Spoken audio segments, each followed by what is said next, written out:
qu'on peut également parler de la création d'entreprises? Est-ce que ce serait intelligent ou utile de dire aussi aux créateurs d'entreprises qui sont dans l'enthousiasme, dans le développement, dans la pensée positive, que tout va bien aller, que ça peut être compliqué, et d'évoquer également le rôle de l'APESA? Est-ce que c'est trop tôt peut-être, ou est-ce que ce serait intéressant aussi de leur donner de l'information là-dessus? Ouais, moi, je pense que tu réponds positivement à la question que tu me poses. Je suis entièrement d'accord avec toi. J'essaie d'être positif. Exactement. Alors, je pense que les chefs d'entreprise, comme les chefs d'entreprise, finalement, sont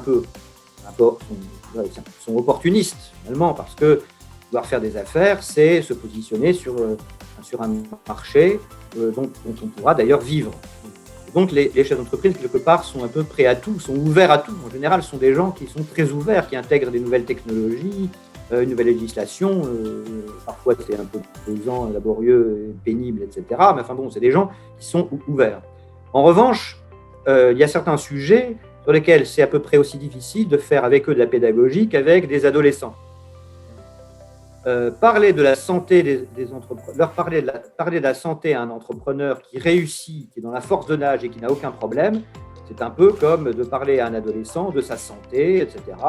Donc, voilà, quand on ne voit pas le problème, eh bien, on ne s'y intéresse pas nécessairement. Et alors, justement, ça rejoint un des sujets auxquels je crois, c'est que finalement, ça pose la question du rôle des organisations, c'est-à-dire du collectif, des syndicats patronaux et des organisations professionnelles.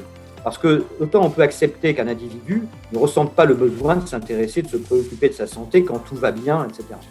En revanche, ce qu'il faut quand même rappeler, c'est que souhaiter qu'un service, un dispositif intervienne immédiatement, dans l'heure, pour régler un problème, c'est bien. Et avoir cette vision d'ailleurs pour régler tous les problèmes, c'est bien, mais c'est quand même un peu puéril. Il faut aussi avoir le courage de le dire. C'est-à-dire que tout ne peut pas se régler de cette manière-là. Donc, pour moi, c'est aussi l'intérêt de la PESA, c'est que parler de la santé, c'est assez ennuyeux, finalement. C'est bien, alors ça peut être un peu chic, etc. Ça va très bien.